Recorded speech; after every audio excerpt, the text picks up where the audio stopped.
2026년 1월 단 10일 사이에 한국 대통령이 중국과 일본을 연달아 국빈 방문했습니다. 1월 5일 베이징에서 시진핑 주석과 악수를 나눈 지 불과 8일 후 1월 13일에는 일본 나라현에서 정상회담을 가졌죠. 미국과 중국이 으르렁대고 중국과 일본이 갈등을 빚는 이 복잡한 시대에 한국은 지금 무슨 외교를 하고 있는 걸까요? 오늘은 셔틀 외교의 진짜 의미부터 전략적 자율성이 뭔지, 그리고 한국이 왜 CPTPP에 관심을 갖는지까지 12분 안에 깔끔하게 정리해 드리겠습니다.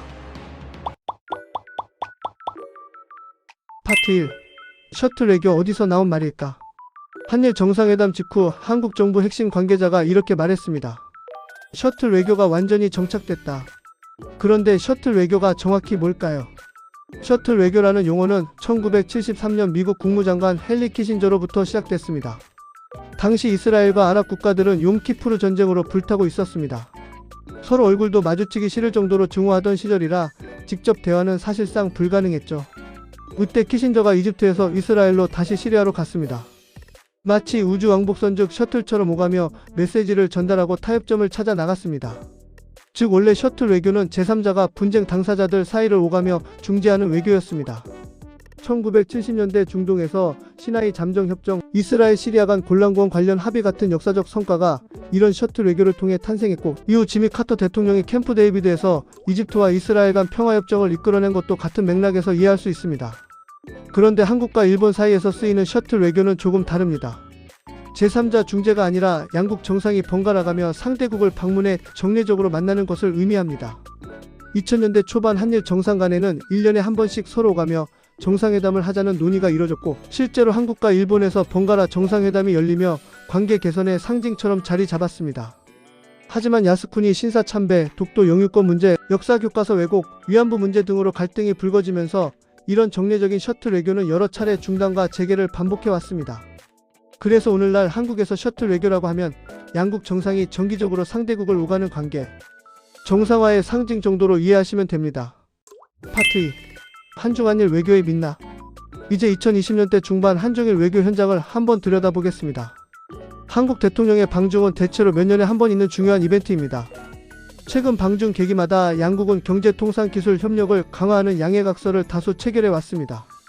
예를 들어 상무통상 장관급 협의체를 정례화하고 산업단지 공급망 협력, 중소기업 스타트업 지원, 디지털 기술 협력, 환경기후 변화 대응, 지식재산권 보호 등 분야에서 협력 합의를 내놓는 방식입니다.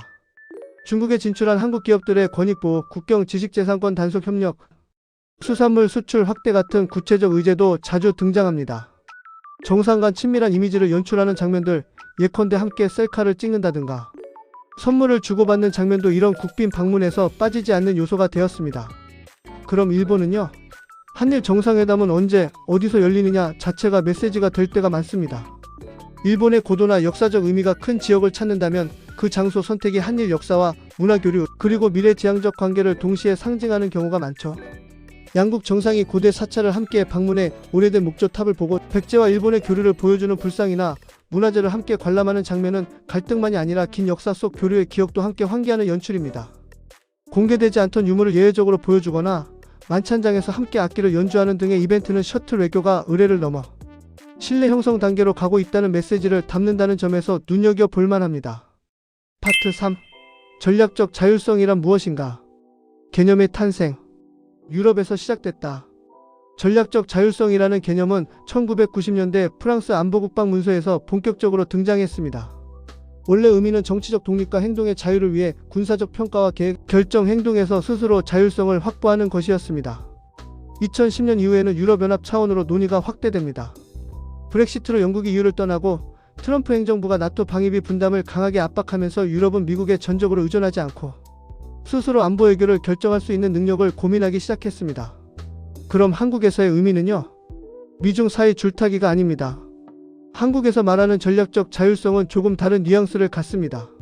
한국 외교의 기본축은 여전히 한미동맹입니다. 하지만 동시에 중국과의 경제안보 협력도 무시할 수 없습니다. 그래서 전략적 자율성은 흔히 미국과의 동맹은 굳건히 유지하되 강대국 정치에 끌려가지 않고 사안별로 국익에 맞는 선택을 하겠다는 정도로 이해됩니다. 쉽게 말해 미중 사이 줄타기라기보다 동맹은 유지하면서도 중국과도 협력할 건 하고 특정 사안에서는 독자적인 선택권을 확보하려는 시도인 거죠. 왜 지금 전략적 자율성이 중요한가?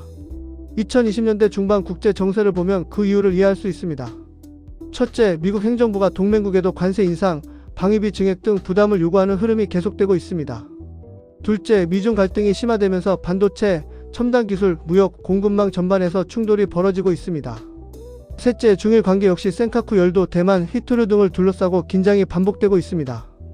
이런 상황 속에서 한국은 중국과는 경제 공급망 협력, 환경기후기술 협력을 확대하는 한편 일본과는 안보 협력과 CPTPP 논의, 경제안보 협력을 병행하며 어느 한쪽에 완전히 종속되지 않는 외교를 모색하고 있습니다. 정리하면 전략적 자율성이란 미중 사이에서 줄타기만 하는 게 아니라 국익 중심으로 사안별 선택권을 최대한 넓혀두려는 외교 전략입니다. 파트 4. CPTPP 왜 들어가려 하나?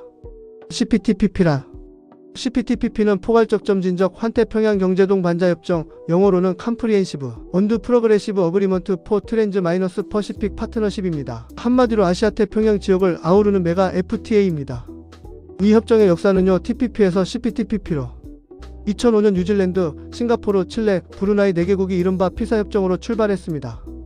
2008년부터 2015년까지는 미국이 주도하면서 TPP로 확대됐고 중국을 배제한 거대 경제 블록을 만들려는 시도로 주목받았습니다. 2015년에는 미국과 일본을 포함한 12개국이 협정을 타결했지만 2017년 초 트럼프 대통령이 취임 직후 TPP 탈퇴 행정명령에 서명하면서 전체 회원국 경제 규모의 상당 부분을 차지하던 미국이 빠져나가게 됩니다. 이때 TPP는 사실상 좌초위기에 몰렸지만 일본이 나서서 나머지 11개국을 설득했고 일부 조항을 수정해 CPTPP로 재출범시켰습니다. 2018년 3월 칠레 산티아고에서 CPTPP가 공식 서명됐고 같은 해 12월 정식 발효되었습니다. 현재 회원국가 규모.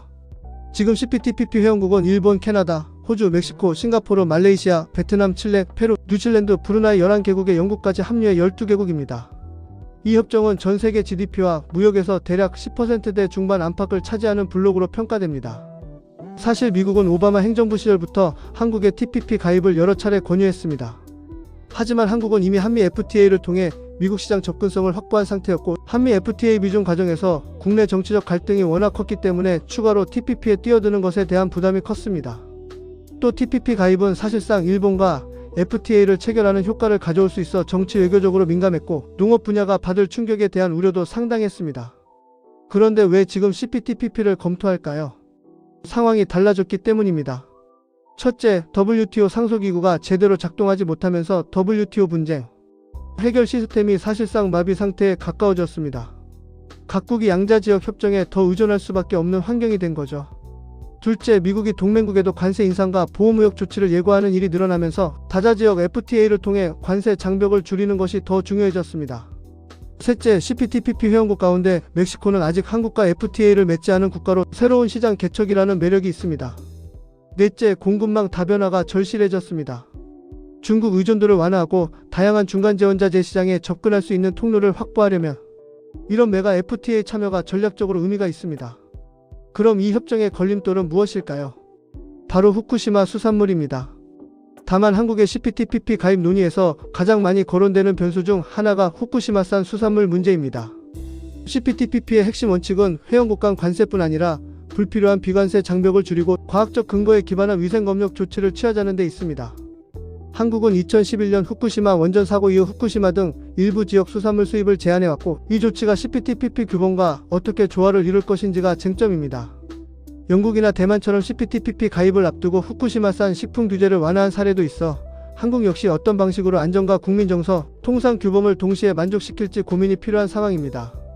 파트 5. 한중일 셔틀 외교의 본질. 중국 입장에서 보면 미국과의 전략 경쟁이 격화되고 일본과의 갈등도 이어지는 가운데 한국은 중요한 이웃이자 경제 파트너입니다.